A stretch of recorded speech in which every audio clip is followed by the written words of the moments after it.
안녕하십니까 성도 여러분. 최성수 목사의 말씀 묵상 시간입니다. 말씀 묵상은 그리스도인의 온전한 예배를 위해 서로 세우는 교회에서 제공합니다.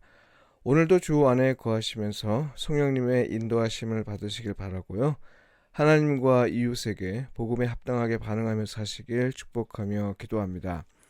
오늘 묵상 본문은 마가복음 8장 27절로 9장 1절까지의 말씀입니다. 예수님을 바로 알면 감당할 수 있을까요? 이 제목으로 말씀을 묵상하겠습니다.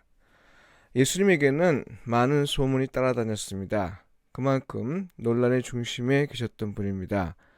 예수님도 사람들이 자기를 누구라 하는지 궁금해 하셨습니다. 그래서 예수님은 제자들에게 물으셨습니다. 사람들이 나를 누구라고 하느냐? 이 질문에 대해 죽었던 세례 요한이 다시 살아났다고 말하는 사람이 있네요. 이건 세례 요한이 의인으로서 죽었다고 믿었기 때문입니다. 당시 유대인 중에 부활을 믿는 자들은 의인으로서 죽은 사람은 부활한다는 믿음이 있었습니다. 예수님이 말씀하시고 또 행하시는 일을 보니 세례 요한의 모습을 본 것이죠. 이건 세례 요한의 후광을 통해 예수님을 인지한 결과인데요. 세례 요한이 자기와 예수님과의 관계에 관해 말한 것에 비추어 보면 옳지 않습니다. 오히려 예수님을 통해 세례 요한을 보아야 했습니다. 어떤 이는 마지막 때에 온다고 믿고 있는 선지자 엘리야라고 말했습니다. 시대를 마지막 때로 인지하고 있는 사람들입니다. 때가 마지막 때임을 그들은 알고 있었던 것이죠. 예수님의 말씀과 사역을 보고는 마지막 때에 오시리라 한 그 사람이라고 믿은 겁니다. 이런 이해와 믿음은 어느 정도 일리가 있는 말이죠.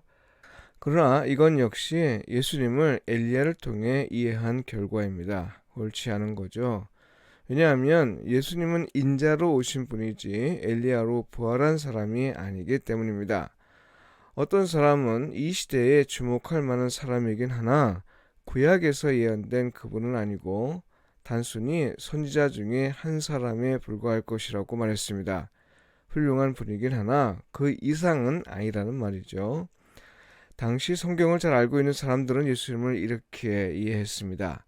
심지어 오해한 사람도 있었으니 그나마 이 정도인 것도 쉬운 일은 아니라고 볼 수 있습니다. 그러나 예수님이 원하시는 대답은 아닙니다.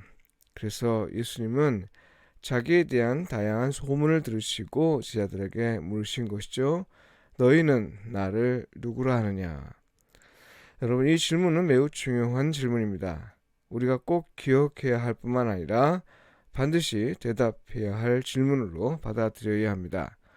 사람들이 예수님을 어떻게 알고 또 믿고 다니든 예수님은 내게 어떤 분인가 하는 거죠.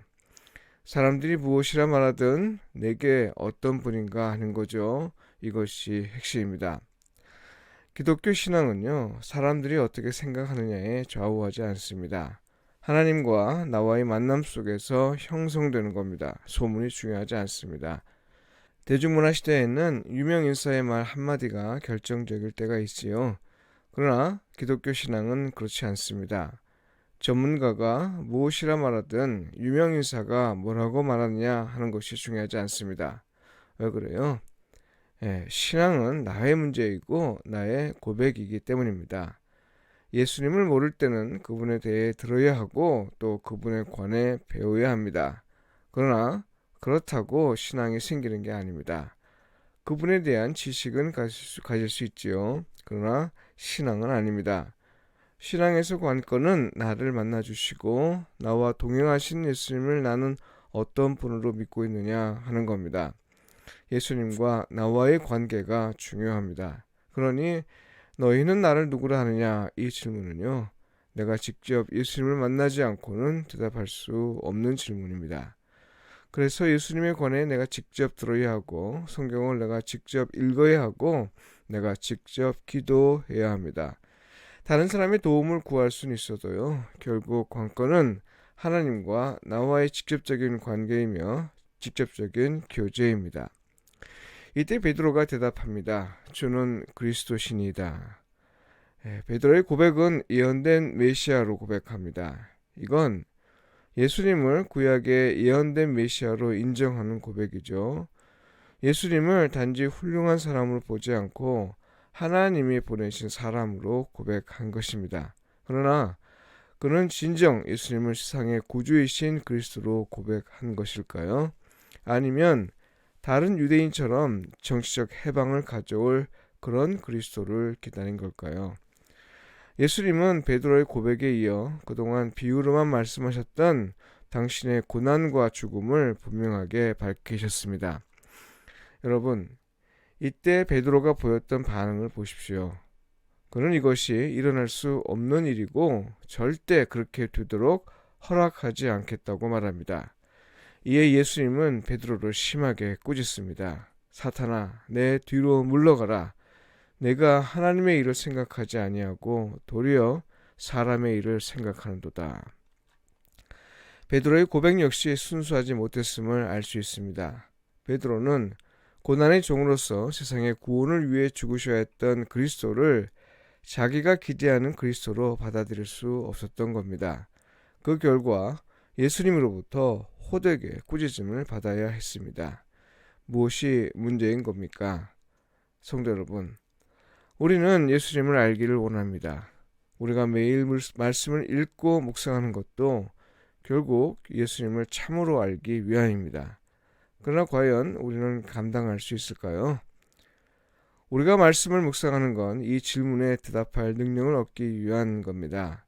예수님을 알기를 원하고 또 그를 통해 일하시는 하나님을 만나기를 원합니다.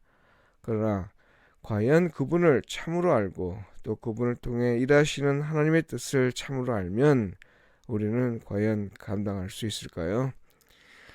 예수님을 아는 건 사람을 아는 것과 다릅니다. 친밀한 교제를 갖는 것이고요. 그의 뒤를 따르는 겁니다. 보혜사 성령님의 도움이 없이는 불가능한 일이죠. 그래서 우리는 그를 알기를 원하면서 동시에 성령의 도움을 구할 수밖에 없습니다. 왜 그래요? 그의 고난을 알고 죽음을 알면 알수록 우리가 그것을 감당하기 위해서는 성령의 도움이 있어야 하기 때문입니다. 기도드리겠습니다. 주님, 우리가 아는 것에 머물지 않고 그 일이 우리에게 일어나도록 또 우리를 통해 일어나도록 도우소서. 예수님의 이름으로 기도합니다. 아멘.